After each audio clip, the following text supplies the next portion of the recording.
কত টাকা কাবিন হয়েছে মহারানা? আর আলমরে বলে দেন আমার যত টাকা নিছে ওই ছেলে আমার যত টাকা নিছে দিয়ে দেয় জানো, ও দালালি করে। আমার ফ্রেন্ডের কাছে আমি টাকা পাইতাম, ও দালালি করে নিয়ে যে টাকাগুলো নিছে এই টাকাগুলো ভালো মতো যেন দিয়ে দেয়। আরেকটা কথা আমাকে বলছে যে আমি হিরো আলম, তোর মান ইজ্জত, তোর বাপের মান ইজ্জত আমি নষ্ট করে দেব, তুই যদি আমার কিছু করিস তোরা রাস্তায় নামতে পারবে না। আমি হিরো আলম রাতকে দিন বানাতে পারি, দিনকে রাত বানাতে পারি।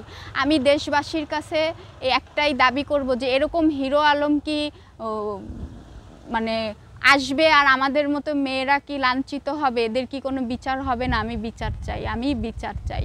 হিরো আলম বলছে যে উনি আমাকে মেসেজ দিচ্ছে বারবার যে আমি কারোর কাছে স্বীকার করব না তুমি বউ, স্বীকার না করলে সে হচ্ছে ধর্ষক। আমার কাছে পেপারস আছে। হিরো আলমের সাথে আমার বৈবাহিক সম্পর্ক। কতদিন আগে বিয়ে হয়েছে? সেপ্টেম্বরের 26 তারিখ। কোথায় কিভাবে? ওনার অফিসে। মহারানা কত ছিল? 101 টাকা।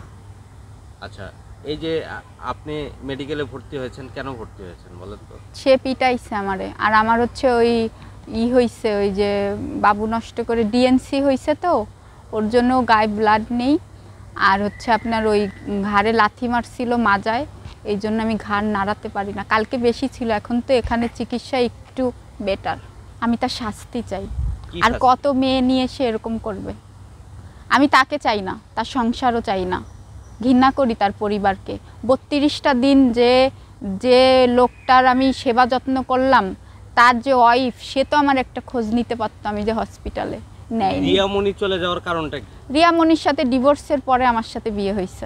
কতদিন আগে ডিভোর্স হয়েছে? হ্যাঁ, তাও 10-11 মাস আগে হয়েছে।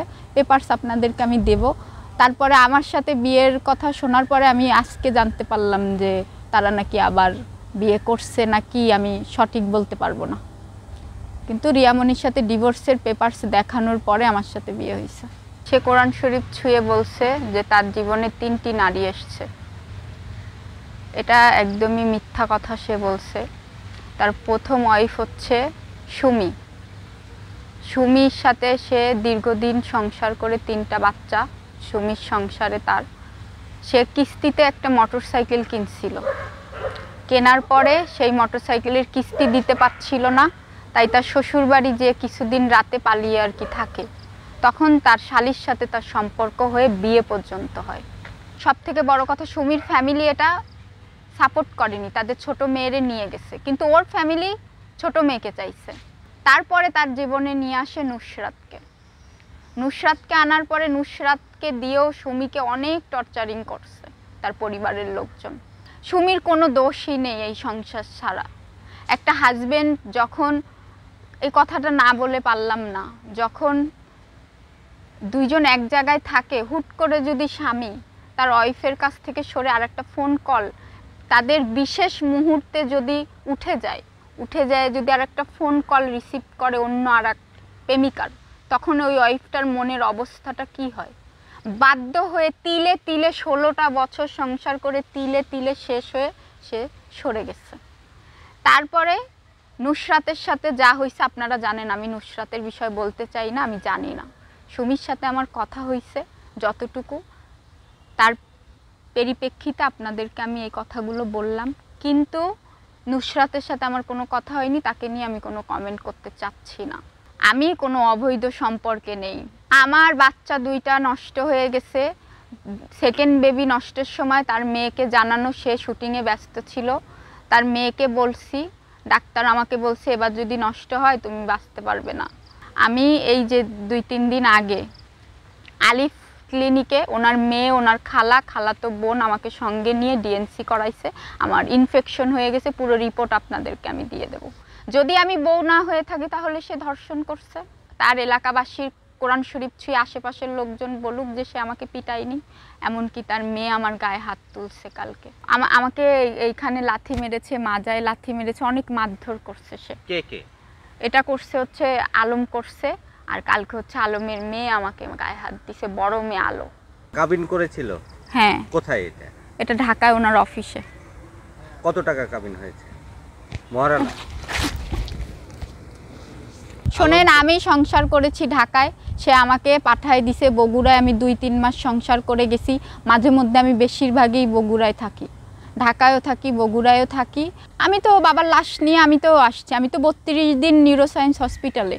বাবার লাশ নিয়ে এসে কালকে আমি বেরোইছি বাসা থেকে, তাও তার কর্মচারী জনিকে দিয়ে আমাকে হচ্ছে ওই আপনার কি যেন নাম, ওইখানে রাস্তায় থুয়ে চলে গেছে। বনানী আমারে রেখে চলে গেছে। পরে আমি থানায় যাওয়ার পরে থানা থেকে আমারে হসপিটালে ভর্তি হইতে বলছে। হিরো আলম বলছে যে উনি আমাকে মেসেজ দিচ্ছে বারবার যে আমি কারোর কাছে স্বীকার করব না, তুমি বউ, স্বীকার না করলে সে হচ্ছে ধর্ষক। আমার কাছে পেপারস আছে। আর তার মতো এরকম নর্দমার কিটের সাথে আমি থাকবো না। এটা আপনি আগে আমি বুঝতে পারিনি। আমি মিডিয়ার মেয়ে না, তো আমি তার ভালোবাসা, তার এত কেয়ারিং, তার এত ভালোবাসা আমি অন্ধ ছিলাম। এখন তার শয়তানি চেহারাটা, তার যে মুখোশধারী চেহারাটা আমার কাছে ক্লিয়ার। আমি আজকে হসপিটালে তার কাছে আমার পাওনা টাকা আছে, আমি চাচ্ছি সে আমার টাকাগুলো পর্যন্ত দিচ্ছে না। আমি যে চিকিৎসাধীন, আমার টাকা শেষ হয়ে গেছে। আমি তার কাছে আজ পর্যন্ত আমি তার একটা টাকা খাইনি। তার মেয়েদের পিছনে আমি লক্ষ লক্ষ টাকা খরচ করছি। আজ পর্যন্ত তার ফ্যামিলি থেকে আমি কিছুই নেইনি। হিরো আলমের সাথে কিভাবে পরিচয় হয় আপনার? আমি একটা প্রবলেম, আমার এক ফ্রেন্ডের সাথে, ফ্রেন্ডকে আমি কিছু টাকা পয়সা ধার দিচ্ছিলাম, 11 লাখ টাকা। সেই টাকাটা আমি পাচ্ছিলাম না, তখন তার মাধ্যমে আমি নিয়েছিলাম। সে আমাকে 11 লাখ টাকা থেকে 5 লাখ টাকা এনে দিছিল। সে 5 লাখ টাকাও সে আমাকে পুরোপুরি দেয়নি। সেই টাকাটাও তখনই সে আমাকে বগুড়ায় পাঠিয়ে দিছে। ওই টাকাটাও সে খরচ করছে।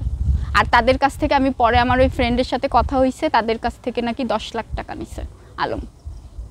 কিন্তু কাগজ আছে আমার কাছে 5 লাখ টাকা। সেই টাকাটা সেদিনই সে বাড়ে গেছে, মদ খাইছে, টাকা পয়সা উড়ায়, পরে আমারে শূন্য হাতে বগুড়ায় পাঠাইছে।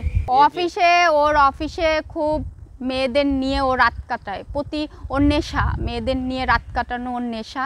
আর এটা সহযোগিতা করে ওই কালো মতো আলামিন আছে, আলামিন সরকার। ওই আলামিন সরকার আজকে আমাকে ফোনে বলতিছে, বাচ্চা কি ভাইন নাকি, তুই জানিস বাচ্চা কার?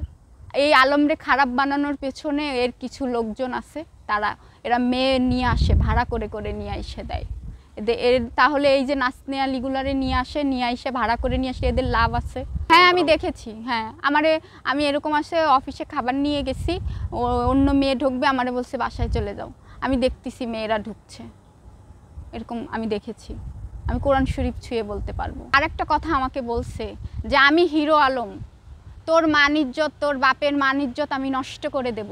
তুই যদি আমার কিছু করিস, তোরা রাস্তায় নামতে পারবি না। আমি হিরো আলম রাতকে দিন বানাতে পারি, দিনকে রাত বানাতে পারি। আমি দেশবাসীর কাছে একটাই দাবি করব যে এরকম হিরো আলম কি মানে আসবে, আর আমাদের মতো মেয়েরা কি লাঞ্ছিত হবে? এদের কি কোনো বিচার হবে না? আমি বিচার চাই। আমি মানসিকভাবে ভেঙে পড়ছি। তখন সে উল্টা আমাকে খোঁচায়, আমি একটা উল্টাপাল্টা বলে উঠছি, সে আমাকে অনেক পিটাইছে মানুষজনের সামনে।